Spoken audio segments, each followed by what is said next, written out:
திருவிடைமருதூர் ஸ்ரீ நாகமகா மாரியம்மன் கலசம் அபிஷேகம்.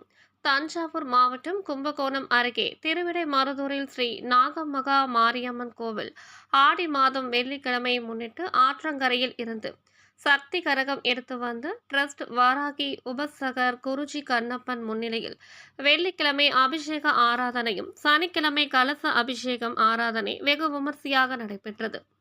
திருவிடைமருதூர் வடக்கு வீதியில் உள்ள ஸ்ரீ நாகமகா மாரியம்மன் கோவில் உள்ளது. இக்கோவிலில் சாலையில் உள்ளதால் தினம் சுற்றுலா பயணிகள் மற்றும் பொதுமக்கள் ஸ்ரீ நாகமகா மாரியம்மனை தினம் தரிசனம் செய்கின்றனர்.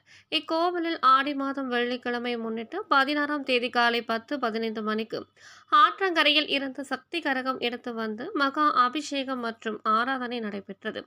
அன்னதானம் வழங்கப்பட்டது. மறுநாள் சனிக்கிழமை ஸ்ரீ நாகமகா மாரியம்மன் கோவில் காலை கணபதி ஹோமத்துடன் சிறப்பு பூஜை நடந்தது. தொடர்ந்து சுவாமிக்கு சிறப்பு அபிஷேகம் அலங்காரம் நடந்தது. இதில் பல்வேறு பகுதிகளில் இருந்து திரளான பக்தர்கள் கலந்து கொண்டு அம்மனை வழிபட்டனர். மேலும் ஸ்ரீ நாக மகா மாரியம்மனுக்கு வெள்ளி கவச அலங்காரம், மகா தீபம் காட்டப்பட்டது. மகா மாரியம்மன் கோவில் முன் கலசம் சிறப்பு யாகம் வளர்க்கப்பட்டு தீர்த்த அபிஷேகம் நடந்தது. தொடர்ந்து ஸ்ரீ நாக மகா மாரியம்மன் அலங்காரத்தில் பக்தர்களுக்கு அருள் பாலித்தார். இதில் பல்வேறு பகுதிகளில் இருந்து திரளான பக்தர்கள் கலந்து கொண்டு அம்மனை வழிபட்டனர். அனைவருக்கும் அன்னதானம் வழங்கப்பட்டது.